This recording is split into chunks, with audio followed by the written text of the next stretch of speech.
చూడండి పద్దుగారు, జరిగిపోయిన జీవితాన్ని మనం ఎలాగూ మార్చలేం. అందుకని మనం చిన్న చిన్న ఆనందాల్ని వదులుకోవాల్సిన అవసరం లేదు. అంటే అంటే ఒకసారి అటు చూడండి.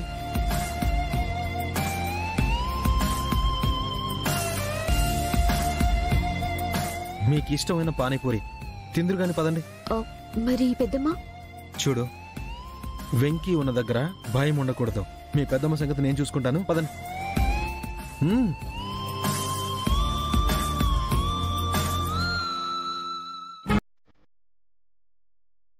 ఏంది బావుగారు, సడన్ గా వర్షం స్టార్ట్ అయినట్టుంది? అదే అమ్మా, నాకు అర్థం కావట్లేదు.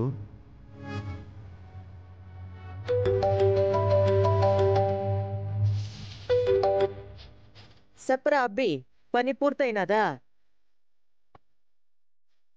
అత్తయ్య, నువ్వు చెప్పినట్టే చేశాను. ఆ వెంకీ గారింట్లో ఆ సూట్ కేసుని సెట్ చేసి పెట్టేశాను. రేపు ఇంక వాడిని పోలీసుల దగ్గర ఇరికించటమే బ్యాలెన్స్ అత్తయ్య. నిన్నెవరూ చూడలేదు కదరా? అబ్బే, నన్నెవరూ చూడలేదు అత్తయ్య. అయినా నా టాలెంట్ నీకు తెలుసు కదా అత్తయ్య. తెలుసు కాబట్టే అడుగుతుండాన్రా సన్నాసి.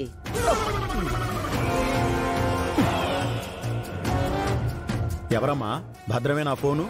అవును బావుగారు, ఆ వెంకిగాడి ఇంట్లో పని పూర్తి చేసినాడంట. ఇంకేంటమ్మా, అయితే రేపటితో వాడి చాప్టర్ క్లోజ్ అన్నమాట.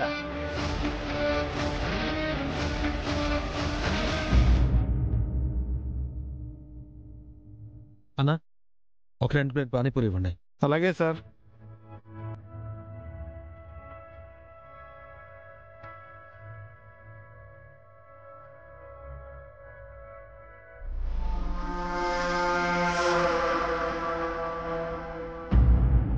పద్దుగారు, ఇంకా కానివ్వండి. ఇక్కడ మీ సంతోషాన్ని ఆపేవారు ఎవ్వరూ లేరు. మీకిష్టమైన పానీపూరిని హ్యాపీగా లాగించేసేయండి.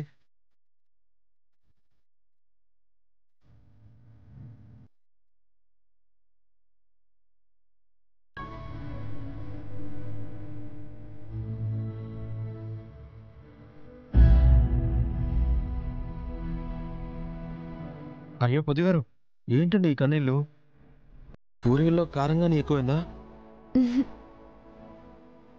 ఇలా లైఫ్ లో ఫస్ట్ టైం బాబు, నాకు నచ్చినట్టుగా ఇలా ఒక సమయాన్ని గడపటం ఇది ఫస్ట్ టైం బాబా. ఇది ఎంత బాగుందో.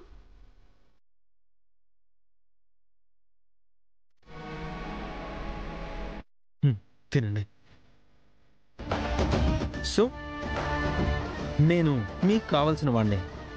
మీకు తోడుగా రావడం తప్పేం కాదు కదా? ఏం సిస్టర్స్, చెప్పండి మీరైనా. తప్పెలా అవుతుందండి? ఇదిగో అమ్మా, విన్నారా మేడం గారి మాటలు? అన్నా, మీరు విన్నారుగా? అన్నా చేటన్నా, వద్దన్నా, ఇక్కడి నుంచి బండి తీసేసి. సార్, అవునన్నా, మీ వల్లే ఆడపిల్లలు కాదు పానీపూరి తినే ఆడవాళ్లు మొత్తం పద్ధతి తప్పిపోతున్నారంట. ఇదిగో ఈ మేడం గారే అంటున్నారు.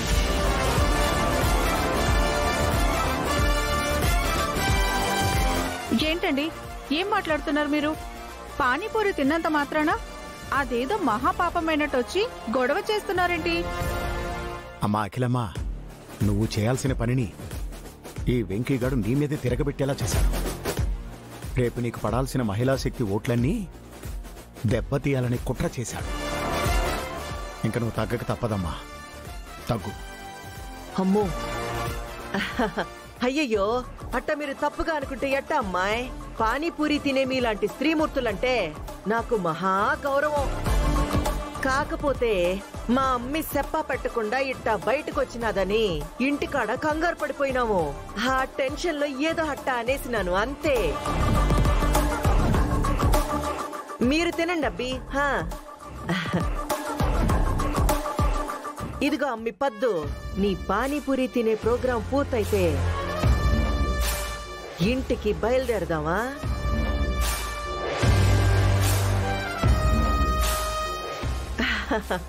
పర్లేదులే అమ్మీ, వెంకిబాబుకెందుకు శ్రమ? ఎట్టాగు మనింటికే కదా పోయేది. పద.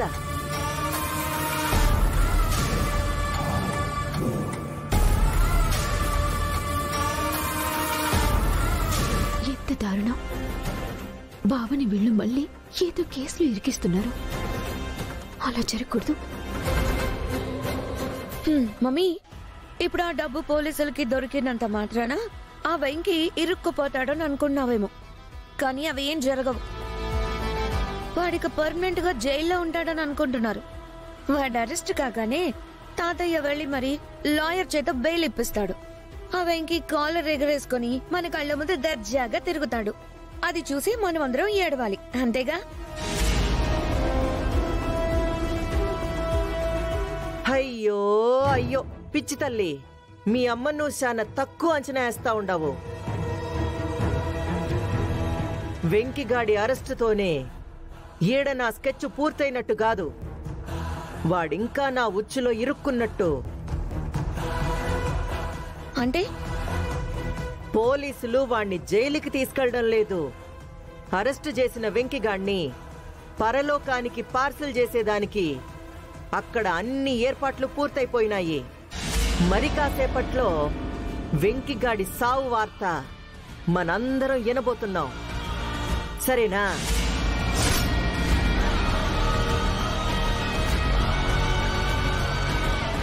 బావని చంపడానికి ప్లాన్ చేశారా? అయ్యో, ఇప్పుడెలా? బావని ఎలా రక్షించుకోవాలి? తాతయ్యకి విషయం చెప్పాలి.